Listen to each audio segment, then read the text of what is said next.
श्रीमद् भागवत में आज की कथा है ध्रुव चरित्र की कथा का दूसरा भाग, जहां राजा के दो बेटे उत्पन्न हो चुके हैं।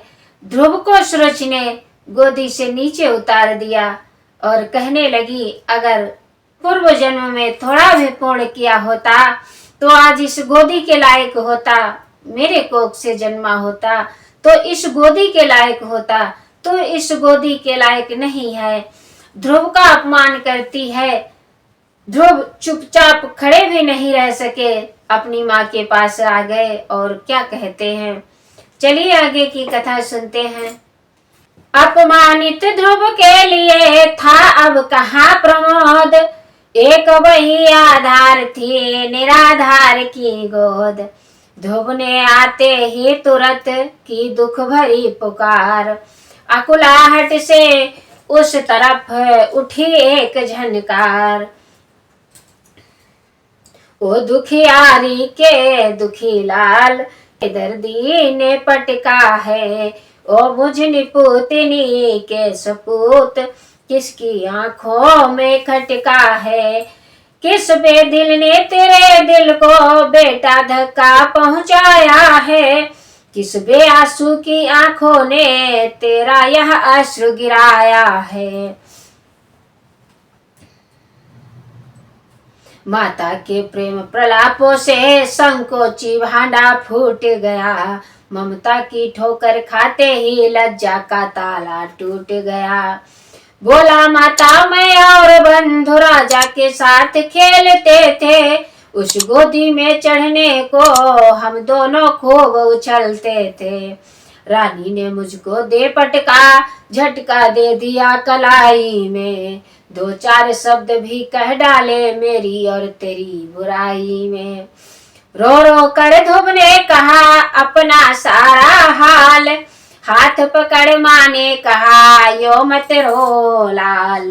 बेटा बेटा बिल्कुल सच है, हम दोनों बड़े अभागी हैं, जो नर तन पाकर भी प्रभु के अब तक न बने अनुरागी हैं। मैं मजदूरी से गई हुई तो भिखमंगे से कम तर है, वह राजा है वह राजकुमार तो उनके कहाँ बराबर है।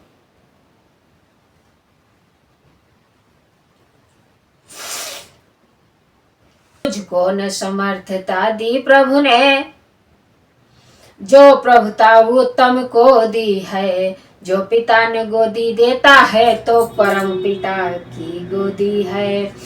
वे पिता पिता के पिता नहीं त्रैलोक के पिता कहलाते हैं, वे पिता बेपिता विपता में जो सबका हाथ बटाते हैं।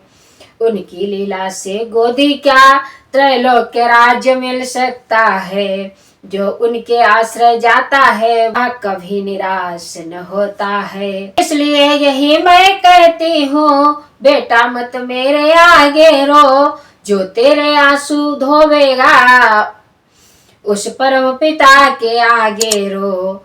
शोक और अपमान में जाता है क्रोध, या जीवन भर के लिए हो जाता है बोध।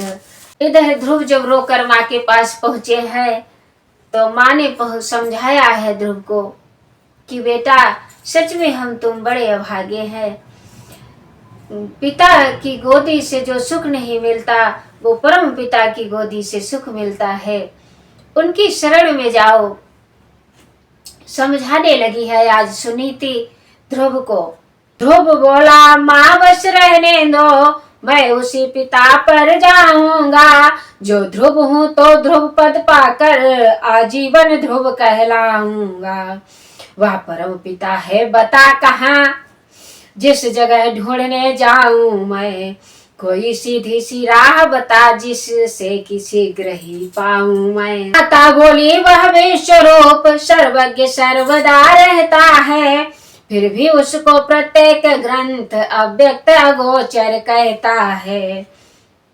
व्यापक विश्वंभर विशद विश्व रूप विशेष, अगम अनादि अनंत अज अजित अनथ अखिलेश।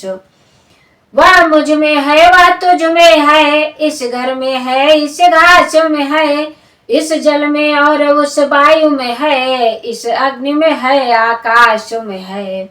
लेकिन उसका यह सूक्ष्म रूप ऊपर से नजर न आता है, वह उसे देखने पाता है जो अनदेखा बन जाता है। ध्रुव बोले इस बात का क्या मतलब है माए, प्रभु से मिलने का बता कोई एक उपाय। माता बोली ग्रंथों ने तो कितने ही मार्ग बताए हैं, लेकिन उनमें से केवल 2 मेरे निचोड़ में आए हैं। पहले विश्वास सहित आशा, दूसरे लगन उस स्वामी की, बस इन दोनों के अंदर से रास्ता उस अंतर्यामी की। जो जैसी लगन लगाते हैं वे वैसा ही फल पाते हैं, वेदया धाम हो द्रवित शीघ्र वैकुंठ छोड़ कर आते हैं। पूछा ध्रुव ने किस जगह करूं इसका ध्यान, माता बोली हो जहां एकमात्र सुनसान।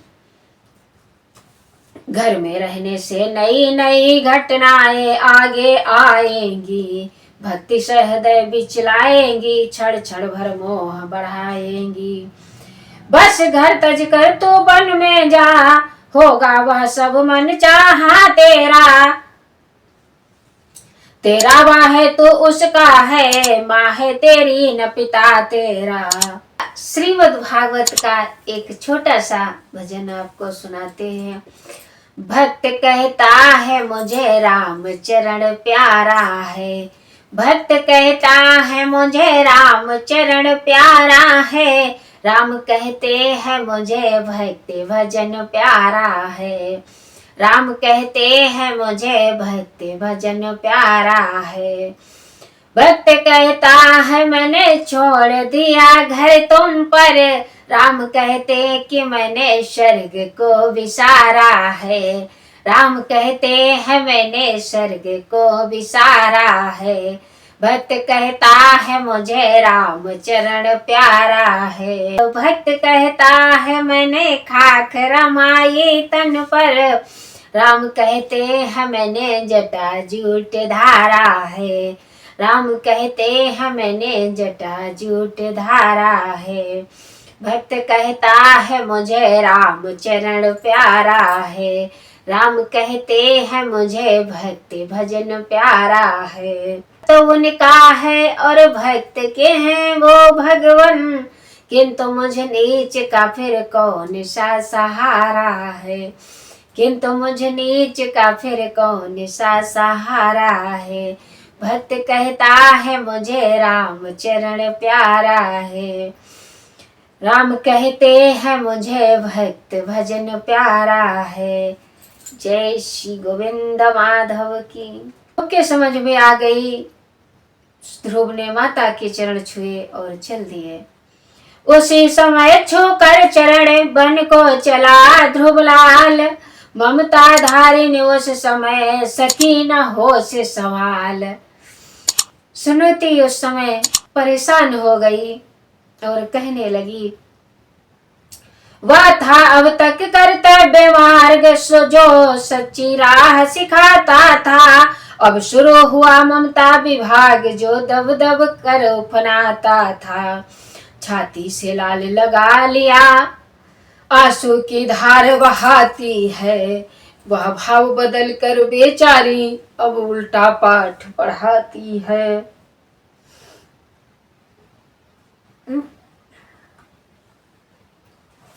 पहले तो समझाने लगी, लेकिन उन्हें क्या पता कि वे ध्रुव तुरंत चले जाएंगे माता को छोड़कर। अब वो भाव बदलकर उल्टा पाठ पढ़ाने लगी। सीने से लगाकर कहती है,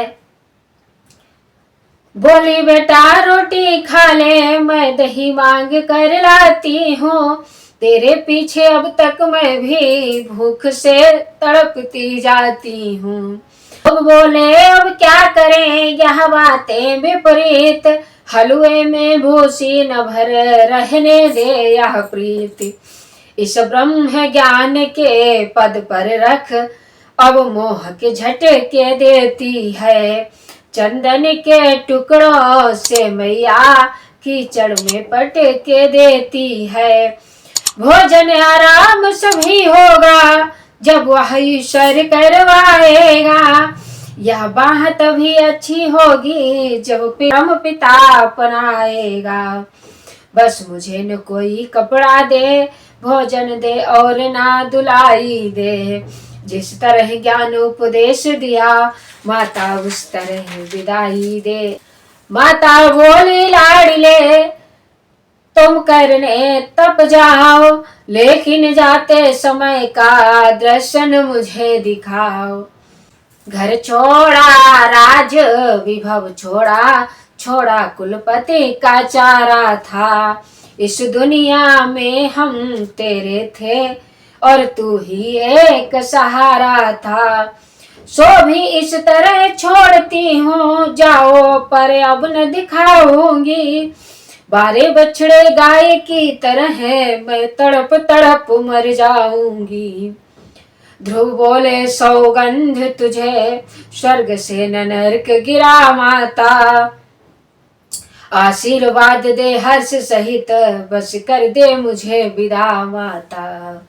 सच्ची त्यागिनी ने लिया उसी समय वैराग्य, मांग विदा ध्रुव प्रेम से चले सहित अनुराग।